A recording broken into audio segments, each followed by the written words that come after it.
खुद ही को कर बुलंद इतना कि खुदा भी पूछे बंदे से कि बता तेरी रजा क्या है। इस कहावत को पूरी तरह सार्थक किया है गांव माकुस रानी जिला सिरसा के दो युवाओं ने। आप कैमरे में देख रहे हो गोविंदम देसी काऊ फार्म।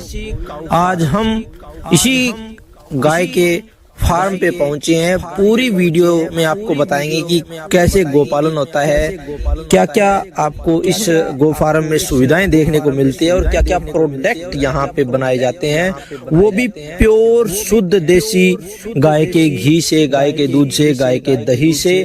तो चलिए पूरी जानकारी के लिए हम पहुंचे हैं हरियाणा प्रांत के एक बहुत सुंदर गाँव माकुस रानी जिला सिरसा के पास हम इस गो फार्म में पहुंचे हैं। तो आपसे जो गाय पालन करने वाले युवा है उनसे हम आपसी मुलाकात करवाते हैं और पूरी जानकारी इस फार्म की हम आपको, डेयरी फार्म की दिलाते हैं कि क्या, कहां से शुरुआत की, कैसे शुरुआत की। नमस्कार भाई साहब, हमारे चैनल पे आपका स्वागत है। नमस्कार भाई साहब, नमस्कार। सबसे पहले अपना परिचय दो थोड़ा सा। भाई मैं दिनेश पूनिया गांव माकुस रानी से ही हूँ और सिरसा में एयरफोर्स स्टेशन में सर्विस करता हूँ। तो फौजी साहब हैं, बता रहे हैं कि सिरसा में एयरफोर्स में ये तैनात हैं और आप देख रहे हो कैमरे में कि कितनी गौ माता इन्होंने पाल रखी है। तो दिनेश भाई हमको बताएं कि शुरुआत कब की आपने। भाई ऐसा था 2013 में हमारी सर्विस लगी थी। छोटा भाई भी वेटनरी डॉक्टर है, वो भी गुजरात में जॉब करने लग गया था। फिर ऐसा ख्याल आता है ना कि कुछ साइड बिजनेस करना चाहिए, कुछ सोशल वर्क करना चाहिए। तो हमने ये सोचा कि एग्रीकल्चर से रिलेटेड ऐसा कौन सा काम हो सकता है कि अपने को करना चाहिए जो यहाँ पे समाज में एक अच्छा मैसेज जाए।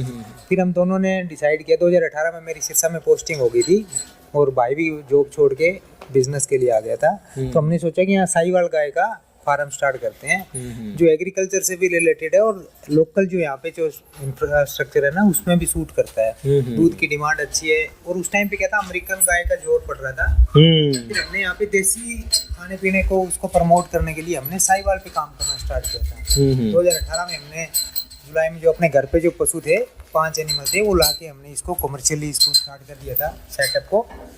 मोस्टली जो गांव की लोकल भाषा में बोलते हैं कि देसी गायों का तो जो बिजनेस होता है वो ज़्यादा व्यापार में कोई फ़ायदा नहीं होता, ये दूध कम देती है, ऐसी धारणाएं बनी हुई है कि आय का कोई साधन नहीं होता। तो उसके ऊपर आपने तो थोड़ी सी बोलते ना कि अटके लीक पाड़ दी, न्यारी लीक पाड़ दी।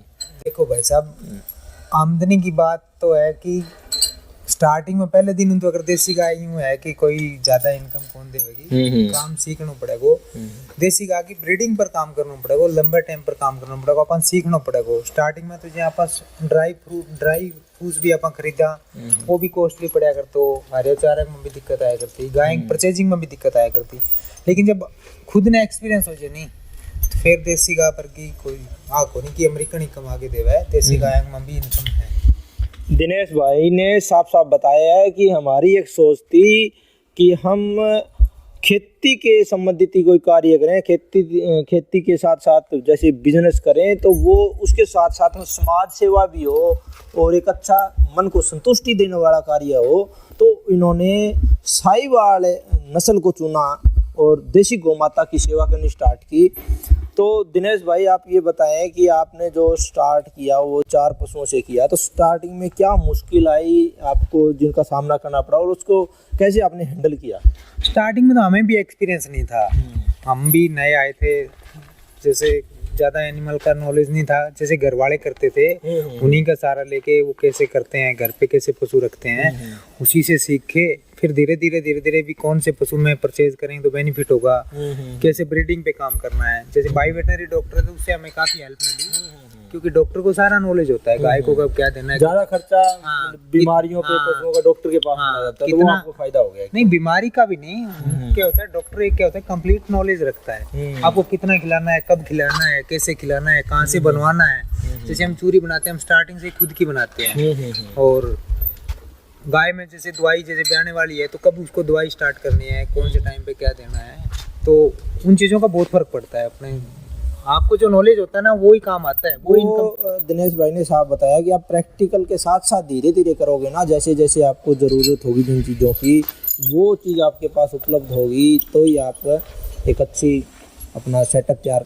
कर सकते हो। और तो ज़्यादातर डेयरी फार्मों में आपने देखा होगा कि सीधा जो गौपालक होता है वो क्या करता है कि गाय का दूध निकालता है और सीधा अपना प्लांट में बेच देता है। लेकिन दिनेश भाई कुछ हटके कर रहे हैं। तो दिनेश भाई आप दूध का क्या कर रहे हो अभी? बस अब दूध का ऐसा सिस्टम कि दूध मार्केट में 35 रुपये भी हो जाता है और 50 रुपये भी हो जाता है। जब 35 होता है ना तब खर्चा पूरा नहीं हो पाता। अगर आप ये सोचो कि दूध डेयरी पे दे के अपन डेयरी चला लेंगे तो बीच में जो कॉस्ट आती है वो आप नहीं निकाल पाओगे। आपको दूध को प्रोसेस करना पड़ेगा। पहले तो हम सिरसा दिया था, हमने कुछ दिन तक दूध सिरसा डाला था, डोर टू डोर डाला था कि ये जो डाउन आता है रेट इसका अपने पे प्रभाव ना पड़े फार्म पे। बाद में हमने यहाँ पे एक बॉयलर सेट किया है, प्लांट खोआ और उसका पनीर का प्लांट लगा लिया तो हमारी इसकी अच्छी सेल है। पूरा का पूरा दूध हम यहीं पे प्रोसेस करके मिठाइयाँ बनाते हैं, खोआ बनाते हैं, पनीर बनाते हैं।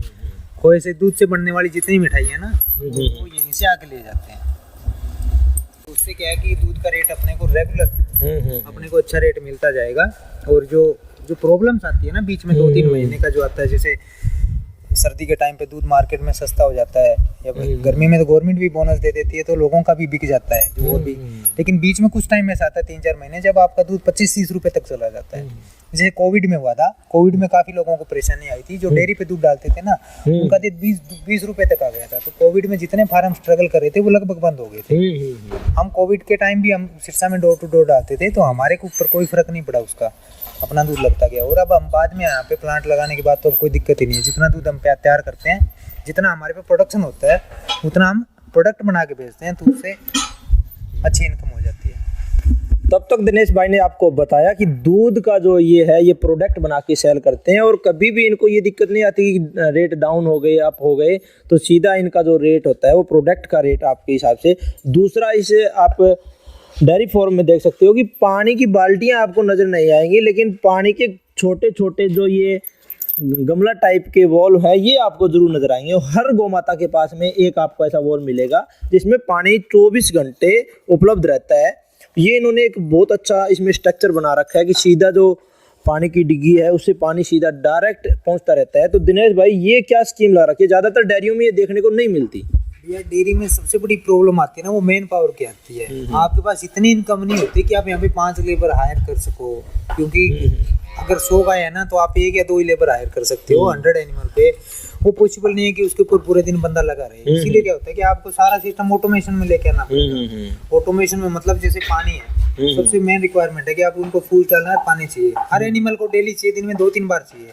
तो अगर एक बंदा होगा वो पॉसिबल ही नहीं है। तो हमने क्या कर रहा है, डेयरी में एक ऑटोमेशन सिस्टम लगाया था स्टार्टिंग से ही। तो हमारे जितने एनिमल है हमने एक बार भी उनको बाल्टी से पानी नहीं पिलाया अब तक 6 साल में।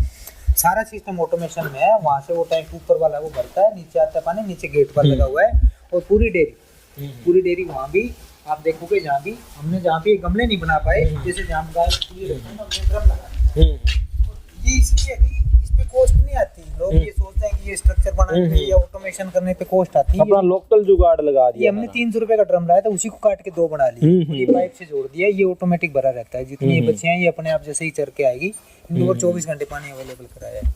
इससे क्या है कि लेबर जो है ना, जैसे हम एक लेबर के साथ काम अभी चला रहे हैं, तो जो लेबर की कॉस्ट है ना वो ही सबसे बड़ी इफेक्ट करती है और इससे अपन लेबर बचा सकते हैं। मेन बहुत अच्छा दिमाग लगाया है फौजी भाई ने। अपने आप देख सकते हो सीधा जो पानी का सिस्टम है वो ऑटोमेटिकली कर दिया कि आदमी की कोई जरूरत ही नहीं। और यहाँ पे आप देखोगे ना, यहाँ पे आपको बिना मतलब का जैसे कोई चीज स्टाइल नहीं होगी। जितनी चीज की रिक्वायरमेंट है ना वो मिनिमम बजट में कैसे हो सकती है।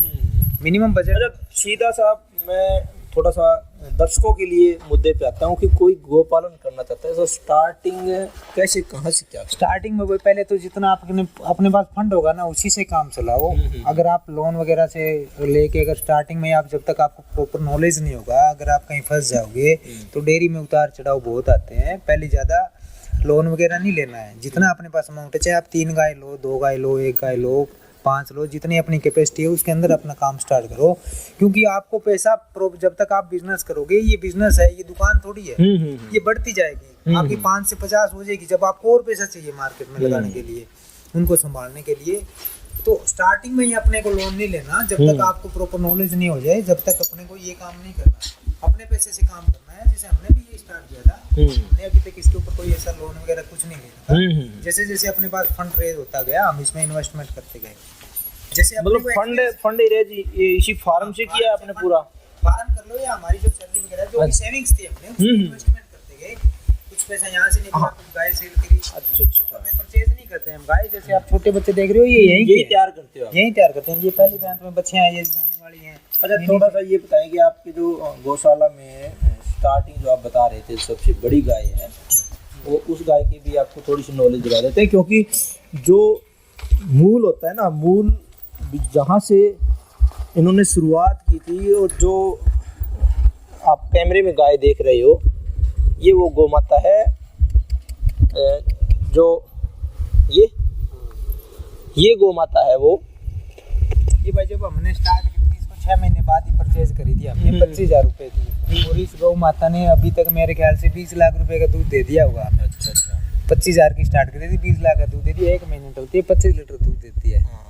तो हमारी इस गाय ने ना इतनी हेल्प करी, कम से कम इसने 20 पशु पाले हैं अपने दूध से।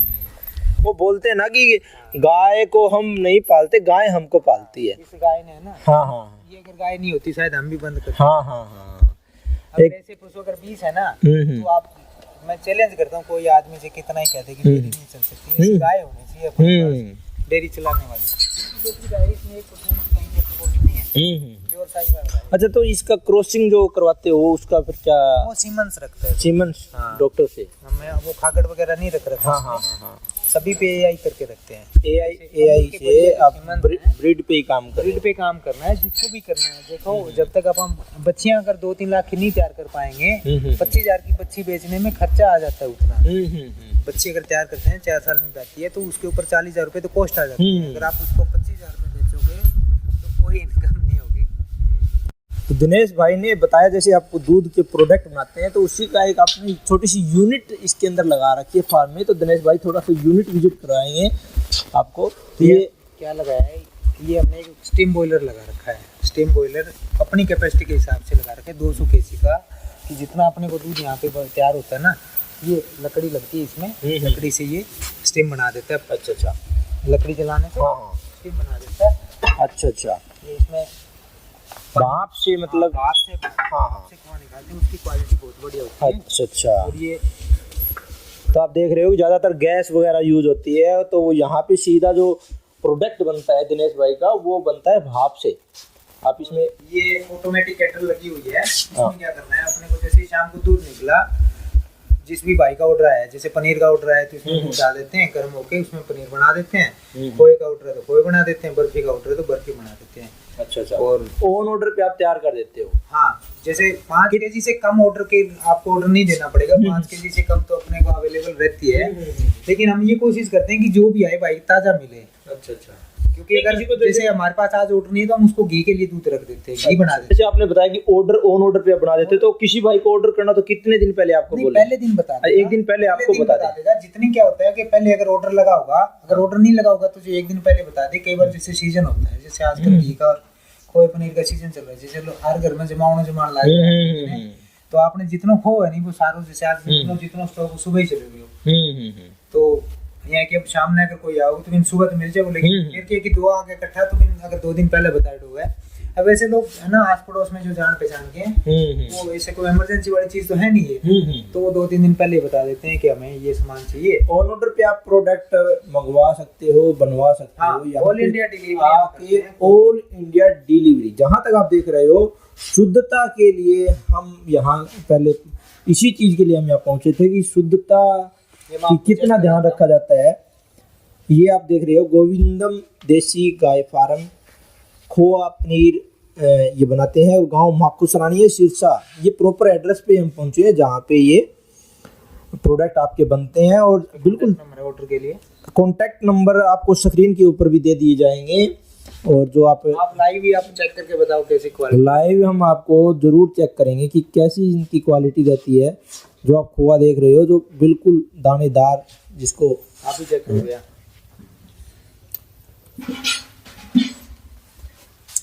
तो वास्तव में जो देसी गाय की घी की खुशबू है वो इस खोए में मौजूद है। और शुद्धता तो आप बता रहे हो, जैसे दिनेश भाई बता रहे हैं, किसान शुद्धता के लिए जाना जाता है। और ये इनके हाथ में पनीर, ये पनीर भी बनाया जाता है, बिल्कुल देसी तरीके से बनाया जाता है। कोई बिल्कुल आपको एक तो ताजा मिलेगा यहाँ से। आप जो ऑर्डर करेगा ना, एक तो जो मार्केट में क्या होता है, मार्केट में महीने पहले बनता है कब दूध निकला, वहाँ से 4 जगह बिकने के बाद वो आज यूजर तक आता है। यहाँ पे ऐसा कुछ नहीं है। यहाँ पे आज आपने डिमांड दी, जैसे ही दूध, जैसे ही हम डिमांड आई अपने पास, जैसे दूध होगा हम उसको प्रोसेस करना स्टार्ट कर देते हैं। जैसे ही ऑर्डर कंप्लीट होगा उसको हम डिलीवर कर देते हैं। प्रोडक्टों में आपने देखा कि पनीर है और बर्फी है, खोया बर्फी, कलाकंद मिल जाएगा। जैसे जो भी मिठाइयाँ दूध से बनती है, दूध से बने जितने भी पदार्थ हैं। और उसके बाद में आप देख रहे हो कैमरे में बिल्कुल दानेदार, ये देसी गोमाता का देसी शुद्ध घी है, जो आपको ऑन डिलीवरी कैश जो पूरे भारत में ये कोरियर भी करवा देंगे। उसके लिए आपको पहले ऑर्डर करना होगा कि कितना घी आपको किस जगह चाहिए। तो देसी घी बनाने का थोड़ा सा तो तरीका क्या रखते हो? तरीका भैया वही है, इसको जैसे दूध अपना निकला हम उसको गर्म रख देते हैं। जैसे बिलौना से पुराने जैसे तरीके से अपन घी निकालते थे ना, दादा दादी के टाइम से जैसे घी बनाते थे, उसी तरीके से हम घी बनाते हैं। और वो ही एक्चुअल में घी होता है। देखो क्रीम वाला घी है और वो बिजनेस के लिए बंदा बना लेता है, लेकिन वो चीज उसमें नहीं हो पाती। हाँ, तो ज्यादातर देखने को यही मिलता है कि क्रीम निकाली और उस क्रीम को सेल किया जाता है मार्केट में घी बोल के। तो घी तो असली तो वही होता है जो हमारे पूर्वज, हमारे दादा दादी बनाते थे, जो पहले एक बिलौना विधि होती थी, उसी विधि से दिनेश भाई अपनी जो फार्म पे वो घी तैयार करते हैं। घी आप देख सकते हो, आप खोआ आप दे सकते हो, मक्खन आप दे सकते हो। दिनेश भाई अभी अपना पूरा जो आपको हमारे दर्शकों के लिए कि कौन आपसे आप तक कैसे पहुंचे, कि कोने कोने में जो गो भक्त हैं, जो देसी गाय का दूध पीना पसंद करते हैं, देसी गाय का घी खाना पसंद करते हैं, उनके लिए आप बताएं कि आपसे संपर्क कैसे हो उनका? भाई साहब संपर्क है ना, लोकेशन तो हमारी ही है, माखुसरानी गांव है अपना। माखुसरानी गांव ब्लॉक नाथुसरी चोपटा पड़ता है, सिरसा डिस्ट्रिक्ट पड़ती है। ये सिरसा से बादरा रोड पे नाथुसरी चोपटा पड़ता है, वहाँ पे हमारी ये लोकेशन है फार्म की। आप हम तो कहते हैं कि एक बार विजिट जरूर करें प्रोडक्ट मंगाने से पहले, फिर आपको विश्वास होगा कि प्रोडक्ट में कहाँ से बन के आए, कैसे तैयार करते हैं। एक बार आप ग्राउंड पे आके चेक जरूर करें। बाकी हम डिलीवरी ऑल इंडिया हम डिलीवरी करते हैं कोरियर से। अगर किसी को कोई दूर बैठा है भाई नहीं आ सकता तो हम ऑल इंडिया डिलीवरी प्रोवाइड करते हैं। कि फार्म तो और बहुत चल रहे होंगे, आपको यूट्यूब फेसबुक पे बहुत मिल जाएंगे, क्योंकि देसी गाय का हम घी देते हैं, खोआ देते हैं। और लेकिन आप यहाँ आके देखोगे आपको पता चलेगा कि वास्तव में एक्चुअल में जो क्वालिटी है ना, इस A2 मिल्क से जो काम कर रहे हैं, आप सर्च करना A2 मिल्क, तो यहाँ पे जो हम प्रॉपर A2 मिल्क का काम कर रहे हैं। हम ऑर्गेनिक जो इसके जो दाना देते हैं ना, उसमें भी हम ज्यादा ऑयली नहीं देते, हम बिनोला वगैरह नहीं देते, तो उससे जो क्वालिटी आती है ना दूध की, उसमें बैलेंस होके आता है फैट और क्रीम, फैट और हाँ, वो बोलते हैं ना कि जैसा अन्न जो पशु खाता है वैसा ही वो प्रोडक्ट देता है। जितना पशु रिलैक्स रहेगा उतना ही क्वालिटी। और क्वालिटी आपने तो पूरा नीचे से कच्चा रख रखा है। हाँ, बिल्कुल जैसे आरामदायक जो होता है गोमाता के लिए, बिल्कुल कच्चा है। कोई ये जो डेयरी फार्म हम चला रहे हैं ना, ऐसा नहीं है कि कोई दुकान की तरह या उसमें जो फैक्ट्री की तरह चला रहे हैं हम। जैसे दिल से जो गांव में घर में जो पशु रखते हैं ना, एक एक पशु को हम वैसे रख रहे हैं और वैसे उनको खाना दे रहे हैं। सीजन के हिसाब से उनको हर चीज हर तरह से खाना देते हैं। हरा चारा पूरा मेंटेन करके रखते हैं। चूरी चाट जो बनाते हैं हम उसके ऊपर सीजन के हिसाब से, जैसे जब बाजरी का सीजन है तो बाजरी देते हैं हम, जो मौसमी अन्न होता है वही जो का सीजन है तो जो देते हैं। और बाकी जो आजकल जो बिनोला या खड़ा वगैरह आता है हम उसको नहीं डालते, मोटा अनाज खिलाते हैं। तो उससे जो क्वालिटी है ना घी की और उसकी दूध की, वो बहुत बढ़िया हो जाती है। तो दिनेश भाई का सीधा सीधा बोलना है कि डेयरी जो फार्म है, बहुत सारे लोग हैं वो व्यापार की दृष्टि से चलाते हैं, लेकिन ये जो अपना डेयरी फार्म चलाते हैं वो एक परिवार की दृष्टि से चलाता है कि जाने कोई भी जो उपयोग करता है दूध और दूध के उत्पाद, उनमें किसी प्रकार के स्वास्थ्य के साथ कोई खिलवाड़ ना हो। क्वालिटी आपको मिलेगी, शुद्धता आपको मिलेगी।